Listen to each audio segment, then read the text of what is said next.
दोस्तों बहुत बहुत स्वागत करता हूं आप सभी का। एक ऐसा सिस्टम जिस पर अक्सर सवाल खड़े होते रहे हैं।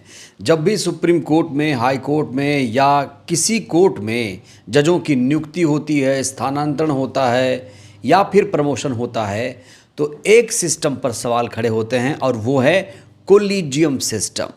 दोस्तों आपको बता दें, कोलिजियम सिस्टम हमारे देश में 1993 से है, यानी 1993 से हमारे देश में कोलिजियम व्यवस्था है। कोलिजियम व्यवस्था का संविधान में कोई भी जिक्र नहीं है। और कोलिजियम की अगर मैं बात करूं तो कोलिजियम में कुल 5 जज होते हैं। सुप्रीम कोर्ट कोलिजियम में कुल 5 जज होते हैं। सीजेआई के अलावा 4 वरिष्ठ सीनियर जज। तो जब भी किसी हाई कोर्ट में या सुप्रीम कोर्ट में जजों की नियुक्ति होती है या प्रमोशन करने की बात आती है, तो बाकायदा सुप्रीम कोर्ट में कोलिजियम की बैठक होती है और कोलिजियम का नेतृत्व करते हैं देश की सबसे बड़ी अदालत सुप्रीम कोर्ट के चीफ जस्टिस सीजेआई। दोस्तों आपको बता दें, देश को नए सीजेआई के तौर पर जस्टिस सूर्यकांत मिल चुके हैं। सूर्यकांत ने सीजेआई पद की शपथ लेने के बाद ही तुरंत ऐलान कर दिया था कि हम न्यायपालिका में पारदर्शिता लाने की कोशिशें करेंगे। सुप्रीम कोर्ट में जो 95,000 90,000 पेंडिंग केसेस हैं उसे खत्म करने का काम करेंगे। इस बीच सुप्रीम कोर्ट में कोलिजियम को खत्म करने को लेकर एक याचिका लगाई गई है। ये याचिका एनजेएसी की बहाली को लेकर लगाई गई है और सबसे बड़ी बात यह है कि जब एनजेएसी की बहाली को लेकर ये याचिका लगाई गई तो तुरंत बिना देरी के नए सीजेआई जस्टिस सूर्यकांत ने इसे एक्सेप्ट कर लिया, मंजूर कर लिया, इस पर सुनवाई करने को तैयार हैं। दोस्तों सबसे पहले आप इस बिग ब्रेकिंग पर नज़र दौड़ाइए। खत्म होगा कोलिजियम सिस्टम।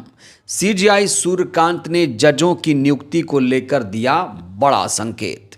तो खबर ये आ रही है कि सीजेआई सूर्यकांत ने राष्ट्रीय न्यायिक नियुक्ति आयोग यानी एनजेएसी की फिर से बहाली वाली याचिका पर विचार करने की बात कह दी है। यहाँ दोस्तों एक टर्म आ रहा है बार बार, एनजेएसी। इसी का नाम है राष्ट्रीय नियुक्ति आयोग और ये कोई नई व्यवस्था नहीं है दोस्तों, ये कोई नई व्यवस्था नहीं है। याद करिए, जब मोदी सरकार 2014 में आई थी तो उसके अगले ही साल यानी 2015 में एनजेएसी को लेकर एक कानून बना था। कोलिजियम सिस्टम को खत्म करने के लिए मोदी सरकार ने एक कानून ही बना दिया था। एनजेएसी यही वो कानून था। इसके लिए बाकायदा 99वां संविधान संशोधन किया गया था। लेकिन जैसे ही ये कानून पास हुआ तुरंत इसको लेकर सुप्रीम कोर्ट में एक याचिका लगाई जाए कि एनजेएसी कानून को तत्काल प्रभाव से रद्द किया जाए। और जैसे ही सुप्रीम कोर्ट में एनजेएसी को लेकर याचिका लगाई गई, सुप्रीम कोर्ट ने इस कानून को तत्काल प्रभाव से रद्द भी कर दिया था। तब सुप्रीम कोर्ट ने टिप्पणी करते हुए कहा था कि एनजेएसी न्यायिक प्रणाली का समुचित प्रतिनिधित्व नहीं करता है, इसलिए इस कानून को वैध माना जाए। दोस्तों एनजेएसी पर सबसे बड़ी विवाद की वजह थी उसका अपना स्ट्रक्चर। तो एनजेएसी का स्ट्रक्चर कैसा था, सबसे पहले उसे जान लेते हैं। देखिए, एनजेएसी में कुल 6 सदस्य थे, जिसमें से 2 सदस्य जो थे वो सिविल सोसाइटी के थे, जिनकी नियुक्ति राष्ट्रपति के द्वारा की जाती। एक सदस्य इसमें केंद्रीय कानून मंत्री थे और एक सीजेआई इसमें रखा गया था, सीजेआई को रखा गया था। इसके अलावा 2 सीनियर मोस्ट जजेस को इसमें रखा गया था। तो इसके संरचना को अगर गौर से देखा जाए तो इसमें कहीं ना कहीं जो भी सरकार रहेगी केंद्र में, वो जिसे चाहेगी उसे जज बना देगी, जिसे चाहेगी उसे सुप्रीम कोर्ट में सीजेआई बना देगी। एनजेएसी के संरचना में बहुत सारा लूप होल था, क्योंकि दोस्तों देखिए यहाँ पर जो सिविल सोसाइटी के सदस्य रहेंगे वो कहीं ना कहीं सरकार ही उन्हें नियुक्त करेगी और जो केंद्रीय कानून मंत्री वो भी सरकार का ही अंग है। और सीजेआई को छोड़ दीजिए, मान लीजिए सीजेआई निष्पक्ष है, उनको छोड़ दीजिए। इसके अलावा इसमें 2 सीनियर जज थे और कहा जा रहा है कि 2 सीनियर जज केंद्रीय कानून मंत्री और 2 सिविल सोसाइटी के जो लोग हैं ये कहीं ना कहीं सरकार के प्रभाव में आ जाएंगे और ऐसे में सरकार जिसे चाहेगी उसे सुप्रीम कोर्ट का जज बनाएगी, जिसे चाहेगी उसे हाई कोर्ट का चीफ जस्टिस बनाएगी। इसीलिए एनजेएसी कानून को रद्द करने को लेकर सुप्रीम कोर्ट में बाकायदा याचिका लगाई गई थी। सुप्रीम कोर्ट ने एनजेएसी को असंवैधानिक बताया था। 2015 में सुप्रीम कोर्ट की 5 सदस्यीय संवैधानिक पीठ ने national judiciary appointments commission NJAC को 4-1 के बहुमत के फैसले से असंवैधानिक और निरर्थक करार देते हुए खारिज कर दिया था। इसके फैसले में कहा गया था कि एनजेएसी से पहले जो कोलेजियम सिस्टम अस्तित्व में था वही फिर से सक्रिय हो जाएगा। हालांकि तब सुप्रीम कोर्ट ने यह माना था कि कोलेजियम सिस्टम के तहत जज ही जजों की नियुक्ति करते हैं, जो पूरी तरह से सही नहीं है और यही समय है कि जुडिशियल नियुक्ति के सिस्टम को बेहतर किया जाए। तब बेंच के सदस्य और सुप्रीम कोर्ट के तत्कालीन जज जस्टिस जेएस खेहर ने कहा था कि सिस्टम को बेहतर बनाने में हमारी सहायता करें।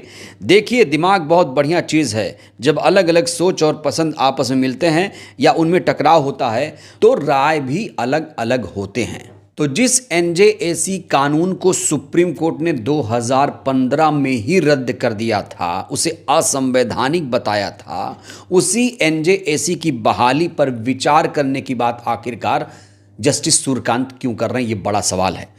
द हिंदू की एक रिपोर्ट के अनुसार सुप्रीम कोर्ट में वकील मैथ्यूज नेदुम्पारा ने सुनवाई के दौरान सीजेआई सूर्यकांत से एनजेएसी पर विचार करने को लेकर मौखिक अनुरोध किया, जिसके बाद सीजेआई सूर्यकांत ने एनजेएसी की फिर से बहाली वाली याचिका पर विचार करने की बात कह दी और इसीलिए एक बार फिर से देश में बहस शुरू हो गई, क्या फिर से एनजेएसी को बहाल किया जाएगा और अगर बहाल किया जाए तो क्या इसका स्वरूप वही रहेगा जो 2015 में रहेगा।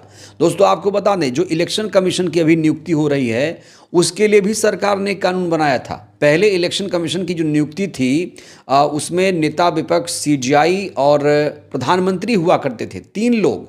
लेकिन अब एक नई व्यवस्था लाई गई है इलेक्शन कमीशन की नियुक्ति को लेकर, जिसमें नेता विपक्ष हैं, इसके अलावा एक केंद्रीय कैबिनेट मंत्री हैं और प्रधानमंत्री हैं। तो अभी जो मुख्य चुनाव आयुक्त की नियुक्ति हो रही है तो उसको लेकर भी विपक्ष सवाल खड़े कर रहा है कि चुनाव आयुक्त की नियुक्ति भी निष्पक्ष नहीं है। तो यहाँ पर बड़ा सवाल यही खड़ा हो रहा है कि अगर एनजेएसी की बहाली होगी तो क्या उसका स्वरूप वही रहेगा 2015 वाला या फिर उसमें संशोधन भी किया जाएगा। क्योंकि दोस्तों, हमने आपको बताया इसमें संरचना को लेकर बहुत ज़्यादा विवाद था, क्योंकि इसमें एक तरफा मामला हो जाता है, सरकार जिसे चाहेगी उसे जज बना देगी। तो इसीलिए एनजेएसी को असंवैधानिक बताया था सुप्रीम कोर्ट ने। तो जिस सुप्रीम कोर्ट ने 2015 में एनजेएसी को रद्द कर दिया, क्या फिर से उसी एनजेएसी की बहाली करेगा सुप्रीम कोर्ट? और बड़ा सवाल यह है, आखिर सीजेआई जस्टिस सूर्यकांत ने एनजेएसी की याचिका एक्सेप्ट क्यों की? विपक्ष के तमाम नेता इसको लेकर सवाल खड़े कर रहे हैं। विपक्ष ने साफ तौर से कह दिया है कि एनजेएसी को उस सूरत में कभी भी मंजूर नहीं किया जाएगा जो 2015 वाला एनजेएसी था। इसमें बदलाव होना चाहिए, इसमें नेता विपक्ष को होना चाहिए, इसमें सीजेआई को होना चाहिए, प्रधानमंत्री को होना चाहिए। कुछ ऐसा स्ट्रक्चर इसका बनाया जाना चाहिए जिससे जजों की नियुक्ति में कोई पक्षपात ना हो पाए। दोस्तों, कोलेजियम सिस्टम की सबसे बड़ी खामी ये थी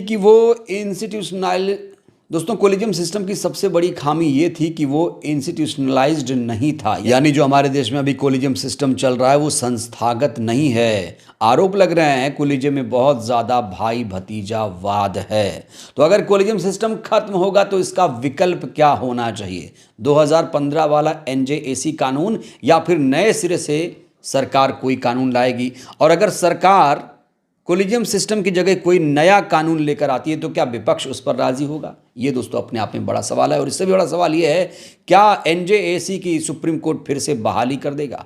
राय दीजिएगा। बहुत बहुत धन्यवाद।